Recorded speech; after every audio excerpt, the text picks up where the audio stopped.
Hello everyone and welcome back to my subscribers. If you're not already a subscriber, I'll put a link here for you, and please don't forget to like and share the video. It really helps with the ratings. Today I've got my 3-gun AR-15. This is the same rifle that was in my playlist. I'll put a link to that right here. And there's 5 videos in the playlist, and basically I go through the steps of constructing or putting together your own AR-15, and with minimal tools as well. So pretty much anybody can do it. It's fairly simple, not much to it. But this is the rifle that I built since the videos. I've made a few changes to it, and that's what this video is about. This video is going to talk about what I like and what I don't like about the rifle, and some of the things I've changed and why. And if you remember, I have the lower from Black Rain and then the upper from Black Rain. These are billet uppers and lowers. They're milled, so it's not the forged stuff that you typically see. Everybody seems to like that. They think it's stronger or whatnot, and there's some truth to that, I'm sure. However, I found that on the lower itself, where they have the trigger guard, it's very sharp edges. And after using this for hunting and actually holding onto the rifle a lot more than you would at a 3-gun match. You know, a 3-gun match, you pull it out of the case, you go shoot the stage, you put it back in the case. But actually carrying this on a daily basis, hunting or range time all day long at the range, you really start to notice the sharp edges on that. Mainly from this right here. When you're holding the gun, you know, finger off the trigger guard, it's rubbing me right there. So this edge right here is catching my finger, and I really hate that. So that is a major concern I have for that. Yes, it's small and petty, but you carry this thing around all day long, you're gonna notice it. Another change I made was I put the teardrop forward assist on here. Why? I thought it looked cool, a little bit different than the typical round one. I also upgraded the stock to the Rogers Superstock. This is very similar to the Magpul CTR, I believe it is, where you can set the adjustment length. There's a little bit of wobble, and then the Magpul, you lock it in and there's no wiggle at all. Rogers Superstock does the same thing. I'll put a link to the video I did on it. It shows you more details on this stock. Looking at the scope, for 3-gun competition, it's very important to be able to switch between high magnification and low magnification relatively fast when you transition from close range targets to long range targets. So there's throw levers that you can put on your magnification ring, and the Bresser scope that I put on here, I'll put a link to that video here as well. It's not a very standard scope. There's not many of them out there. So the throw levers that you find that are made out of aluminum and they're specifically for a particular scope, they're just not out there for this scope. So 3-gun stuff, I'll put a link to it as well, makes this universal one. It's basically a kind of a tie wrap situation, and it basically goes on there, and it's one size fits all. It's pretty nice. It's slipped off a little bit forward and backwards, but it's real fast. Go from high to low, you know, and get that gun back up and engage again. Scope mount, it's a LaRue scope mount. It returns to 0 when you take it off, which is a really nice feature. I really like that, because you can take this off and put something else on if you want. Going up to the upper itself, I believe it's the 13.5 inch or 13 inch Troy Industries Handguard, and I put the Troy squid grips up here. I'm still kind of undetermined if I like these or not.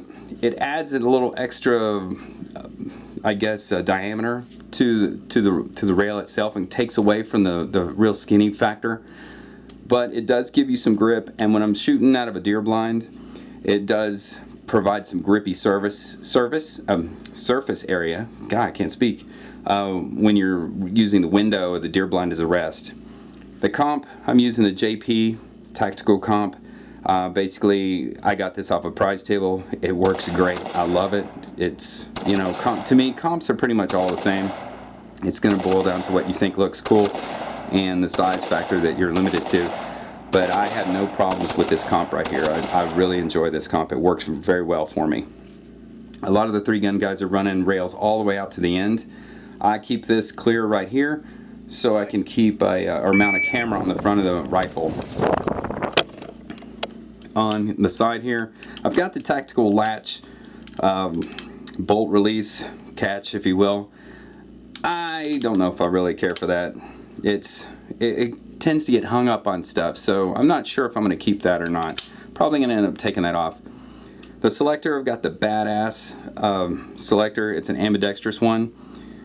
I like the flat side over here. Since I'm right-handed, I really don't need much over here. You really don't need this, an ambidextrous one, but I had the badass selector, so I figured why not.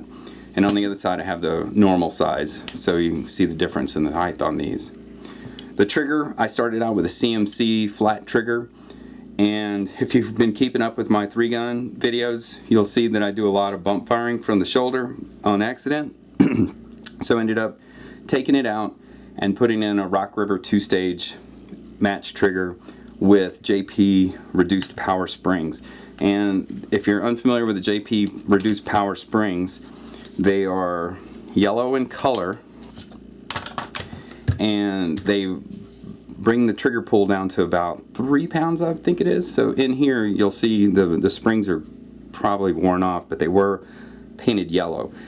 If you want to upgrade your trigger but don't really have the money to go out and spend $100, $200 on a trigger, spend $10 on these JP reduced power springs and put them in with your GI trigger. I guarantee you, you're going to notice a difference. So I call it the poor man's trigger job. But I got rid of the CMC, put it in another rifle. This helped me reduce my chances of bump firing, but I'm still doing that. And it's all my training. You know, I'm doing something wrong. I need to change my stuff up to get a little bit better.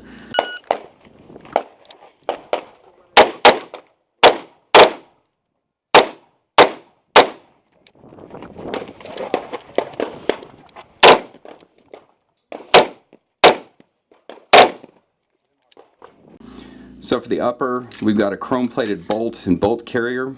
There's nothing wrong with the black ones, but I think that a coated one, either chrome or whatever coating you want to put on it, I think those are really going to help with cleaning and such. So that's the reason I went with a chrome one. But all in all, I've been very satisfied with this rifle, with the exception of the trigger guard rubbing me. But that really only is going to matter to you if you carry the gun around a lot. And I do, either hunting or just training on a semi-regular basis. So that's my main gripe right there. It's been great. The 16-inch barrel with the mid-length gas system I haven't had probably any failures at all, except for one in the last 3-gun video, in the last 3-gun match I shot. And I think I just didn't have the bolt closed all the way when I charged it. But this rifle has been flawless for me so far. But anyways, that's the Black Rain 3-gun rifle that I built. I'll put, like I said, put links here for you so you can see the build and some of the original parts, and I go over the parts, why I chose them and such in the first few beginnings of them. But thanks for watching, and please subscribe for more competition shooting and gun reviews. Thanks. Hit. Okay.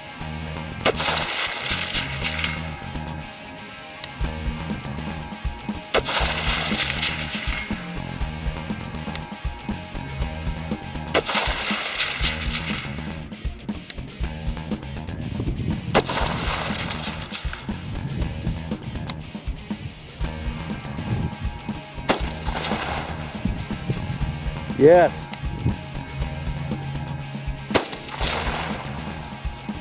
Yes. Yep. Yes. I'm happy with that. Anybody else want to go? Yeah.